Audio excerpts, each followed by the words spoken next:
अगर आपने अभी तक हमारा चैनल सब्सक्राइब नहीं किया तो अभी सब्सक्राइब करें और बेल आइकॉन को क्लिक करके हमारी लेटेस्ट वीडियोस के बारे में अपडेट जानें।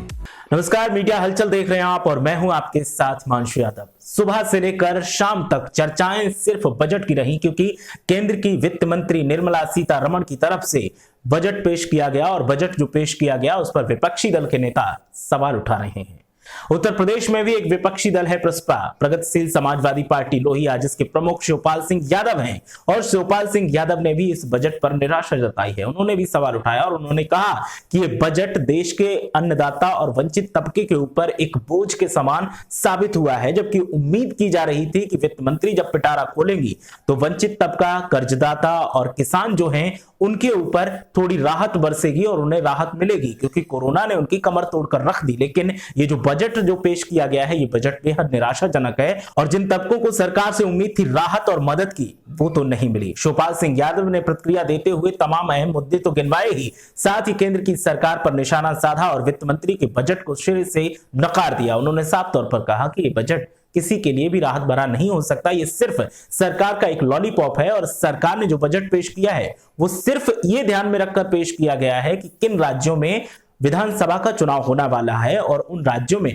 कैसे फायदा कमाया जाए, इसके लिए इस बजट में तमाम ऐलान किए गए हैं। लेकिन कर्जदाता जो है, जो कर्जदार किसान है, उसके लिए कुछ भी ऐलान नहीं किया गया है। वंचित तबका जो है उसके लिए भी कोई ऐलान नहीं किया गया है। उम्मीद थी कि अर्थव्यवस्था को यह बजट गति देगा, लेकिन वो गति कहीं भी मिलती नहीं दिखाई दे रही है। शिवपाल सिंह यादव ने कहा कि आम बजट 2021 को देश पर कर्ज और महंगाई बढ़ाने वाला माना जा सकता है, क्योंकि बजट से जो उम्मीद थी ये लोगों की क्रय शक्ति और रोजगार में वृद्धि कर सकता है, लेकिन ऐसा नहीं दिखाई दिया। अर्थव्यवस्था को गति दे सकता है, लेकिन वो भी कहीं नहीं दिखाई दिया। इस बजट से देश का मध्यम वर्ग, अन्नदाता और वंचित तबका निराश हुआ है। उन्होंने कहा कि इस बजट से देश में महंगाई बढ़ेगी और देश के ऊपर कर्ज भी बढ़ेगा। शिवपाल सिंह यादव ने कहा कि यह बजट सैद्धांतिक और व्यावहारिक नजर से बिल्कुल असफल है।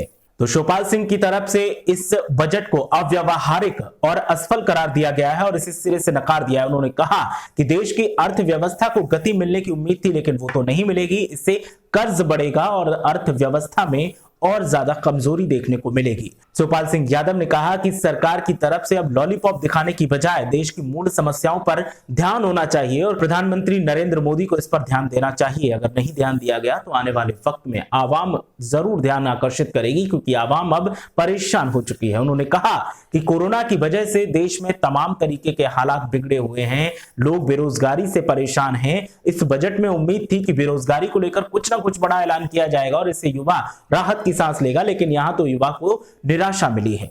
निराशा आपको कितनी मिली है या फिर आपको कितनी आशा जगी है, आप भी हमें कमेंट करके बताइए। हमारे वीडियो को लाइक कीजिए, शेयर कीजिए, चैनल को सब्सक्राइब कीजिए। फेसबुक पर अगर हमारा ये वीडियो देख रहे हैं तो फेसबुक पेज को लाइक कीजिए, शेयर कीजिए और फॉलो भी कीजिए।